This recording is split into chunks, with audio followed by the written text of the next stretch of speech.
Situasi di Myanmar semakin rumit dan semakin sulit untuk dikendalikan. Akibatnya negara menjadi lebih tidak stabil dan mengarah kepada kegagalan negara.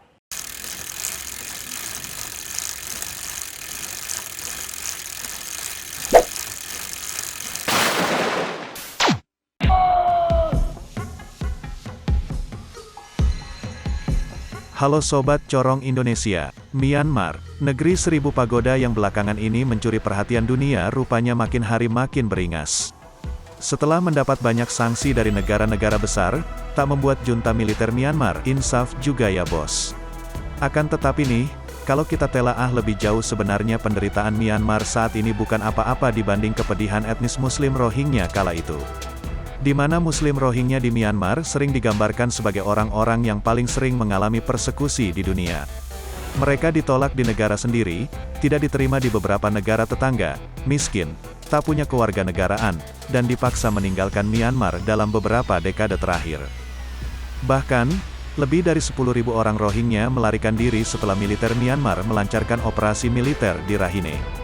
Rasa-rasanya, sudah banyak ketidakadilan yang mereka rasakan di bawah pemerintah Myanmar sampai tidak terhitung jumlahnya. Mereka menjadi korban kejahatan massal yang dilakukan oleh aparat keamanan Myanmar.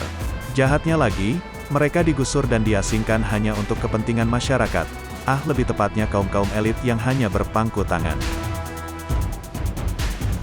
Bahkan saat Aung San Suu Kyi menduduki tampuk kekuasaan, keadaan Muslim Rohingya tidak berubah sama sekali. Tak ada keadilan yang tercipta, bukan bermaksud apa-apa ya bos. Malah ia seperti menutup mata dan telinganya, padahal kekerasan terhadap Muslim Rohingya di Myanmar tidak kunjung usai. Dia tidak bertindak dan memilih untuk berdiam diri, dan tak mengutuk kekerasan yang terjadi terhadap orang-orang Rohingya. Jika yang dikatakan Mimin ada yang salah, tolong koreksi ya bos. Nah kini, saat negara Myanmar diambang keterpurukan, di mana pemimpinnya ditangkap, dikudeta, yang mengakibatkan negara mengalami krisis. Dengan hati dinginnya, Muslim Rohingya diminta untuk menyingkirkan perbedaan dan kembali bersatu dengan warga Myanmar, untuk menghadapi junta militer yang telah melakukan kudeta. Pernyataan itu diungkapkan Sasa, yang menyebut dirinya sebagai sekutu Aung San Suu Kyi, dan perwakilan parlemen Myanmar di PBB. Dia juga mengatakan jika mereka, Muslim Rohingya adalah satu keluarga. Dan sekarang mereka memiliki musuh yang sama, yaitu para jenderal militer. Nah bos, kok rasa-rasanya mengapa baru sekarang menyuarakan dan menyebut satu keluarga dengan masyarakat Muslim Rohingya? Kemarin-kemarin kalian kemana saja? Tegas sekali bukan jika mengingat pemerintahan di era Suu Kyi terhadap Muslim Rohingya, karena ia telah membela militer si pelaku perbuatan jahat kepada Muslim Rohingya pada 2017 lalu. Nah, tentu masalah Rohingya ini juga yang menyebabkan Myanmar mendapatkan sanksi dari AS, serta membuat nama Suu Kyi sebagai penerima Nobel Perdamaian, tercoreng. Reputasi namanya pun telah rusak di mata internasional yang berakibat iklim investasi pun anjlok. Nah sobat sekalian, Sasa juga meminta negara-negara termasuk China agar segera mengambil tindakan tegas terhadap junta militer, termasuk sanksi yang lebih keras. Sehingga AS dan Inggris, memberlakukan putaran baru sanksi yang menargetkan militer Myanmar pada hari Kamis lalu dengan memasukkan entitas bisnis terbesar yang dikontrolnya dalam daftar hitam. Nah bos, Sasa juga berjanji jika gerakan protes entah bagaimana bisa menggulingkan militer.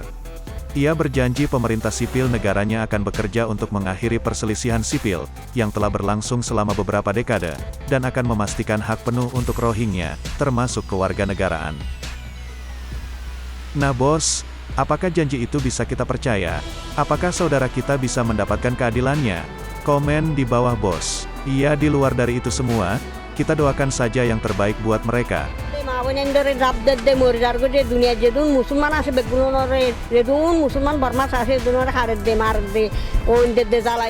Dan semoga apa yang terjadi di Myanmar tidak terjadi di negeri tercinta kita. Cukup dahulu saja Indonesia mengalami masa kelam. Sekarang jangan lagi, semoga saja keutuhan NKRI akan tetap terjaga. Dirgahayu Republik Indonesia, Dirgahayu Negeri Pancasila, Merdeka! Sekian informasi yang bisa Mimin sampaikan kepada kalian. Jangan lupa berikan like jika kalian suka dengan video ini, subscribe dan share ke teman-teman kalian. Serta tulis pendapat kalian di kolom komentar tentang video kali ini. Terima kasih. Wassalam.